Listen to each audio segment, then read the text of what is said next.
Friends, welcome to our channel Smart Core Point. तो आज हम देखने वाले हैं अध्याय 3 को, जिसका नाम है अलस कथा। अलस कथा यानी आलसियों की कथा। इसमें आलसियों की कथा है। तो चलिए हम इसे पढ़ते हैं। अयम पाठः विद्यापति कृतस्य कथा ग्रंथस्य पुरुष परीक्षेति नामकस्य अंश विशेषो वर्तते। यह पाठ जो है वह विद्यापति के द्वारा लिखा गया एक उनका ग्रंथ है, जिसका नाम है पुरुष परीक्षा, और उसी ग्रंथ का एक अंश है, यानी उसी में से एक छोटा सा लिया हुआ है, यानी जो होता है ना आपका, उसमें से थोड़ा सा अंश लिया गया है पुरुष परीक्षा जो ग्रंथ है। तो क्वेश्चन आएगा कि अलस कथा है जो वो किस ग्रंथ से है, तो पुरुष परीक्षा ग्रंथ से।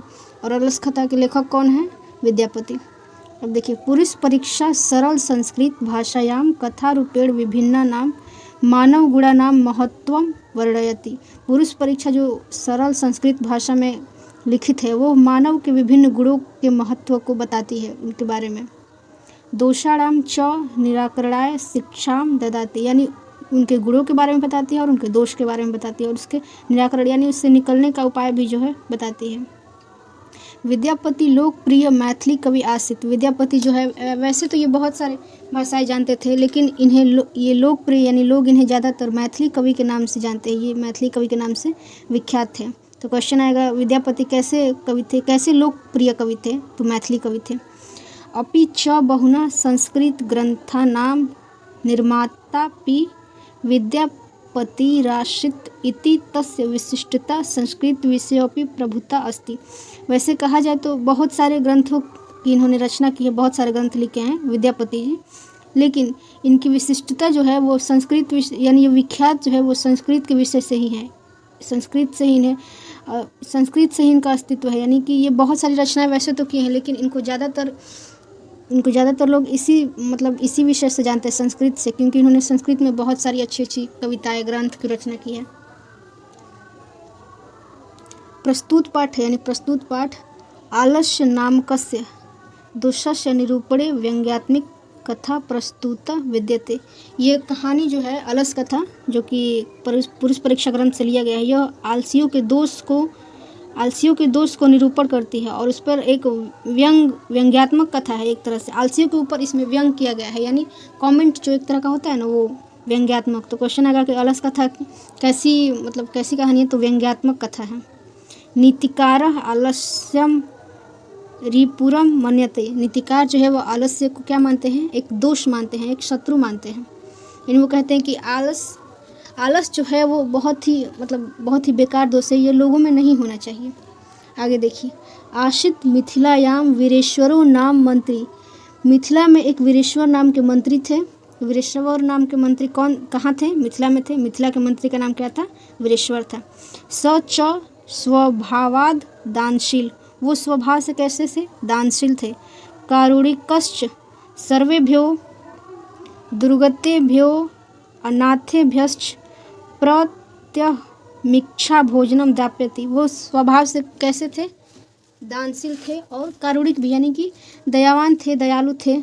दुर्गतिभ्यो अनाथेभ्यश्च, यानी वो दुर्गति यानी गरीब लोगों की मदद किया करते थे, और अनाथों की मदद किया करते थे। क्या करते थे? प्रत्यमिच्छा भोजनम दाप्यति, यानी उनको भोजन हो गया, कपड़ा हो गया, ये सभी चीज़ें देते थे। तो प्रश्न आएगा कि वीरेश्वर जो है कहाँ के मंत्री थे? मिथिला के थे। वो स्वभाव से कैसे थे? तो दानशील थे, दयावान थे। वो गरीबों की हमेशा मदद करते थे, उन्हें कपड़े, भोजन, ये सभी चीज़ें उपलब्ध कराते थे। तन्मध्य आलस्योभ्यो प्यन वस्त्रे दाप्यति, ये आलसियों को भी भोजन हो गया, वस्त्र हो गया, अन्न, ये सभी देते थे। यह तो कहा गया है, निर्गति नाम च सर्वेषां फलस्य प्रथमो मत किंचिन क्षमते कर्तु जाठरेणापि वहिना।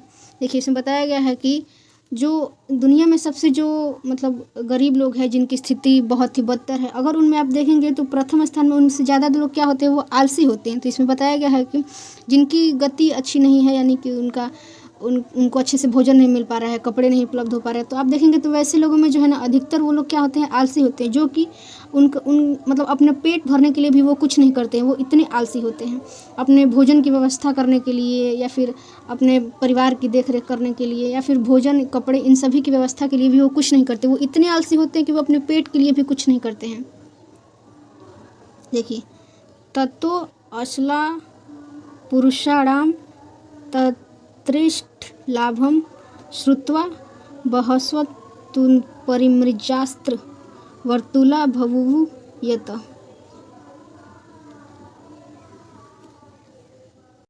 देखिए, जो मतलब आलसियों को वीरेश्वर जो है वो जो दान में देते थे, कपड़े हो गए या फिर उन्हें बहुत सारे प्रकार के जो लाभ देते थे, तो उनके लाभ को सुनकर बहुत ही जो है बहुत सारे लोग जो बड़े बड़े पेट वाले थे, जिनको लगता था कि यार मतलब कि हमें इसमें सिर्फ नाटक ही तो करना है, हम सिर्फ आलसी बनेंगे, तो वो सभी जो है वो दौड़ते हुए जाते थे उन सभी लाभों को उठाने के लिए।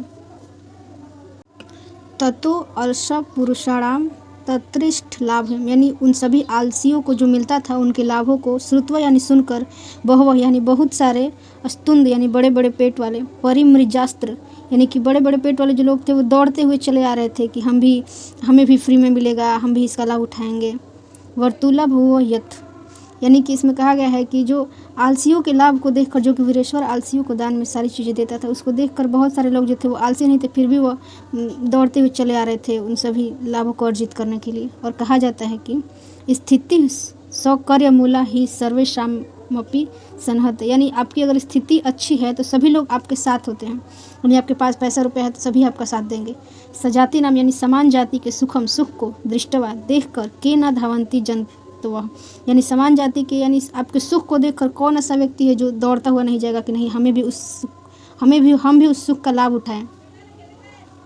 पश्चाद अलसा नाम सुखम दृष्टवा धूर्ता अपि कृत्रिम आलस्य दर्शित्वा भोजनम गृहणति, यानी आलसशाला में जो है वो आलसियों के सुख को देखकर जो धूर्त थे वो भी कृत्रिम आलसी यानी बनावटी आलसी का रूप धारण कर और भोजन ग्रहण करने वहाँ वीरेश्वर के भोजनालय में चले जाते हैं।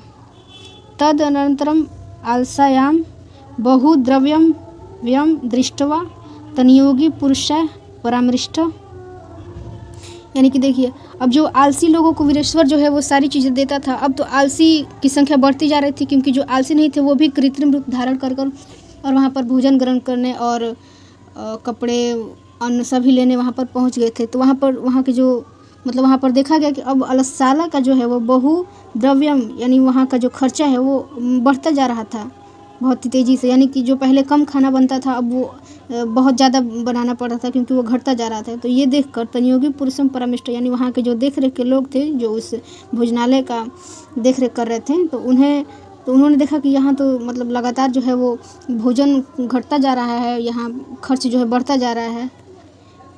यद शंभुद्या करुणा केवलम भयम स्वामी वस्तुना दाप्यति कपटे नालसी अपि गृहणंती इत्समाकम प्रमाद, वो कह रहे हैं कि हमारे जो मतलब वो स्वामी हैं, वो वीरेश्वर जो मंत्री है, उन्होंने तो सिर्फ आलसियों को ही मतलब दान देने के लिए कहा था, भोजन हो गया, कपड़े हो गया, और यहाँ पर तो बहुत सारे जो कपटेन आलसी यानी कपटी आलसी यानी बनावटी रूप धारण कर जो लोग हैं वो बहुत सारे आ गए हैं।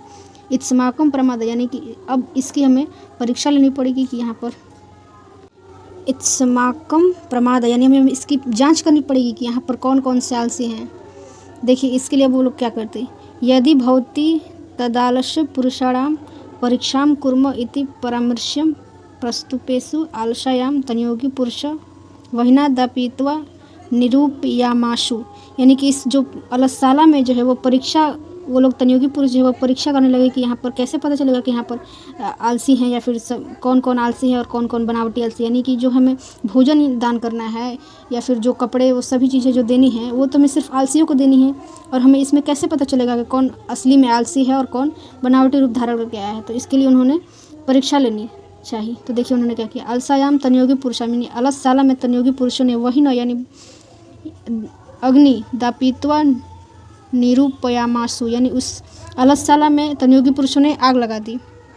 अब देखिए क्या होता है, ततो गृहलग्नम प्रवृद्धमग्नि दृष्टवा धूर्ता सर्वे पलायित, यानी उस अलसशाला में जो आग लगा हुआ देखकर सभी धूर्त जो है वो सभी इधर उधर भागने लगे, आग लग गया तो वहाँ पर देखिए पश्चात यानी उसके पश्चात भी अपि पलायित यानी सभी लोगों के जाने के बावजूद, यानी सभी जो कपटी आलसी थे वो तो सभी आग को देखकर भाग गए।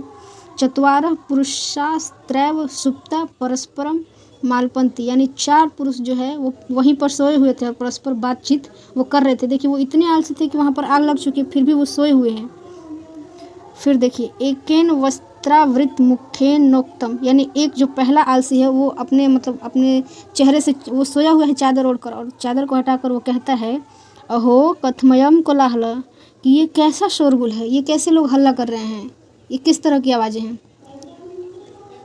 द्वितीय नोक्तम यानी दूसरे आलसी ने कहा तर्कयति यस्मिन गृहे अग्नि लग्नोस्ति वो कहता है कि ऐसा प्रतीत हो रहा है कि आग लगा हुआ है। देखिए पहला कहता है कि यह मतलब कैसा शोरगुल हो रहा है, यह कैसे लोग हल्ला कर रहे हैं, यहाँ पर क्या हुआ है। और दूसरा कहता है कि यहाँ लगता है आग लगी है। तृतीय नोक्तम को अपि तथा धार्मिको नास्ति तृतीय जो होता है तीसरा आलसी वो कहता है कि कोई यहाँ पर धार्मिक व्यक्ति नहीं है, कोई यहाँ पर धार्मिक व्यक्ति नहीं है। यह इदानी जला द्रव्य शोभि कटैर वासमान प्राविरोति यानी कि यहाँ पर कोई धार्मिक व्यक्ति नहीं है जो जल से भींगा हुआ जो कंबल है वो हमारे शरीर पर डाल देता और हमें बचा लेता। देखिए यहाँ पर वो लोग कितने आलसी हैं। पहला जो है पूछेगा कि पहला व्यक्ति ने क्या कहा। पहले ने कहा कि यहाँ पर किस तरह का शोरगुल है और दूसरा कहता है कि लगता है कि आग लगी हुई है और तीसरे ने कहा कि यहाँ पर कोई अच्छा धार्मिक व्यक्ति नहीं है जो हमारे शरीर पर जल से भींगा हुआ कंबल डाल देता और हमें बचा लेता। चतुर्थे नोक्तम अवाचाला अरे बकबक करने वाले लोग कति वचनानी कितना बोलते हैं। वक्तुम शक्नुथा चुप नहीं रह सकते। दूसरी कथम न तिष्ठति चुपचाप बैठो। चौथे ने कहा कि कितना आप तुम लोग हल्ला कर रहे हो, चुपचाप नहीं बैठ सकते हो, क्या बकबक किए हो। देखिए इन लोगों ने क्या किया।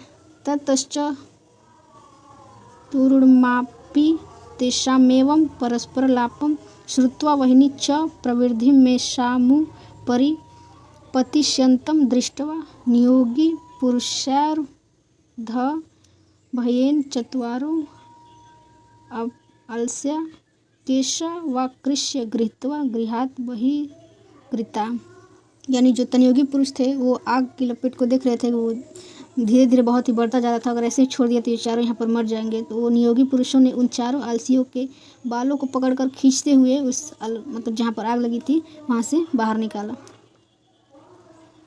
पश्चातन लोक्य तनयोगी पुरुषाम पठितम और तनयोगी पुरुष ने कहा पढ़ा है कि पतिरेव गति स्त्रीणाम यानी पति जो होता है वो स्त्री की रक्षा करता है यानी स्त्री की रक्षा करने वाला उसका पति होता है। बाला नाम जननी गति यानी बालक की देख रेख करने वाली उसकी रक्षा करने वाली उसकी माँ होती है।